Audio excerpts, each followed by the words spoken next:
the Man Cave Podcast with Dan and D. I am Dan. And I am D. We are here with you Wednesday, December 2nd, 2020, this COVID year, brother. How you feeling today, man? I'm doing pretty damn good. How about yourself? Considering, we're doing all right, though, man. It's actually sunny outside for once. It is. It is sunny. It matches with the white snow.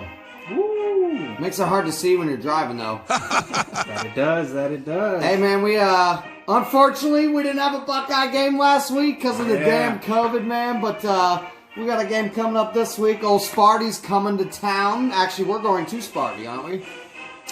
Yeah, I think we are. We're going to Sparty because Meat Chicken's with us next week. All right. Yeah. Going to Sparty, man. 2 and 3 Spartans. Your thoughts on that, buddy?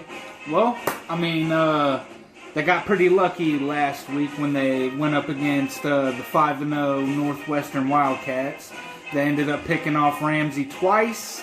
And they ended up getting a little lucky and getting a fumble recovery in the end zone. So that's what ended up going their way. I'm pretty sure, as you pointed out to me earlier, that you think that Northwestern's still going to end up in the Big Ten championship. Probably against us, but just because they're on the West, absolutely. We'll see. That it just depends on if Kevin Warren doesn't screw us over and allows us to actually continue to play, and if Michigan doesn't end up screwing us over and allowing us to play them. They technically, here's how this works, all right? So they're talking about a minimum of 6 games required to be in a Big Ten championship game or a playoff game, all right? The way it's going now, all right, they've already talked about canceling the Maryland-Michigan game. All right, if that happens, potentially next week's game could be canceled as well, which after we destroy Sparty this weekend, that would leave us with 5 wins, which keeps Ohio State out of the playoffs. I mean, you can't put a 5-0 team in over these 7, 8-0, 9-0, 10-1, whatever teams. You can't. Yeah, because Cincinnati's looking really good this year. They are. They're looking really good. Then who's number 6? I forget who it was. I know it was. We got Texas A&M and Florida hanging right after us. We're at 4, and then we got Texas A&M, and then I think Florida, and then Cincinnati 6 or 7. Actually, I can check that out real quick. Yeah, you do that. But I'll talk about the game a little bit. Lombardi actually looked pretty damn good against Northwestern. He was doing some quick little rollout plays, running it up, getting the first downs, and getting those pretty big, chunk plays that kept the ball going. You know, that Q-top looking dude, man, he looked pretty good. He looked pretty good.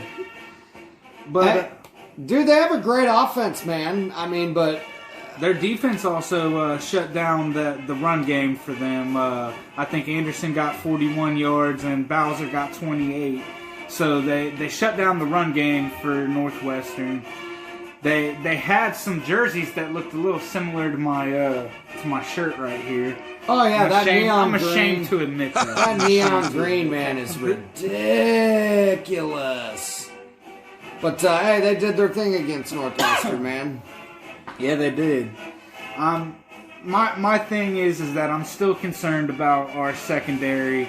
I'm still not sure how we can fix that stuff if we don't end up switching out some personnel, maybe switch up some schemes. Because, as I pointed out last week when we were talking about the Indiana game, I'm really concerned about Marcus Hooker and Marcus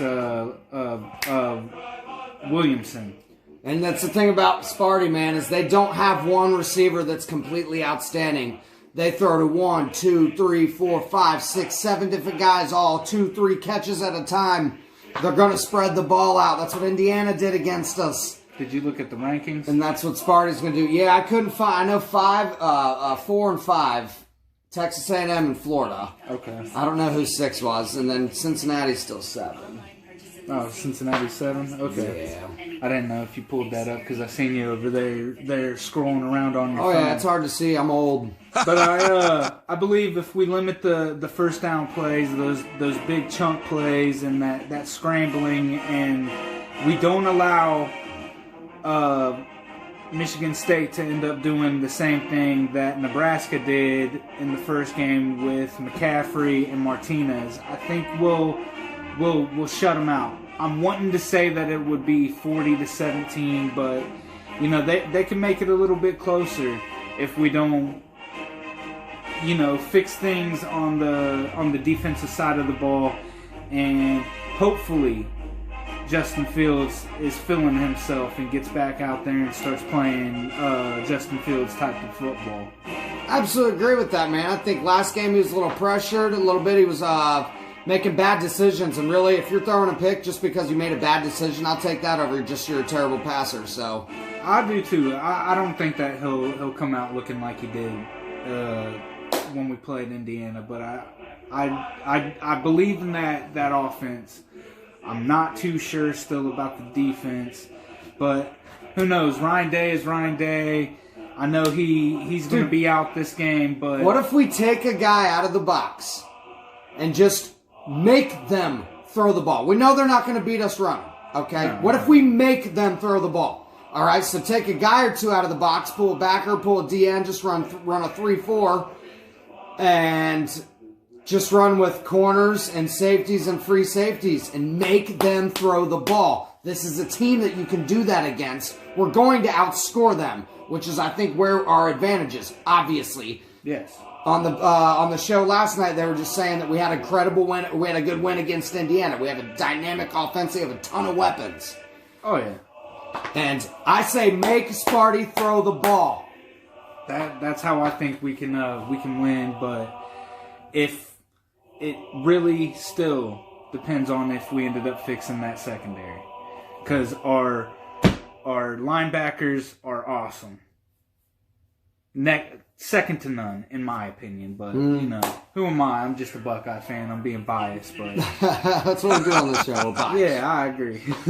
But if Bro, Kevin they lost Warren, 24-0 to Indiana. If Kevin Warren does not screw us over, I truly think that we can still end up getting it to the Big Ten championship. I still think that we can make it to the playoffs. That's if they choose us. And that's why they're going to come out this weekend with heart and vengeance and ready to go, ready to have something to prove. They're going to come out and ball this weekend, permitting we play. I still think that Ryan Day will still be calling shots, but maybe from a different... He'll be at home eating nachos, using technology and winning himself a football game. I think he will. But I believe in us, man. I believe in us over Sparty, so we'll see how that goes. We'll be paying attention on Saturday. Absolutely. Noon game, guys. Check it out. Hey, that's our Buckeye segment. We will be back in a little bit. Like, subscribe, watch the full thing on YouTube. Absolutely, man. We may not know what the hell we're talking about, but when it comes to the Buckeyes, we're at least passionate. Come on. Give us some love. Hey, Man Cave Podcast, we'll be back. Yeah, we'll be back with some week 12 reviews. 12.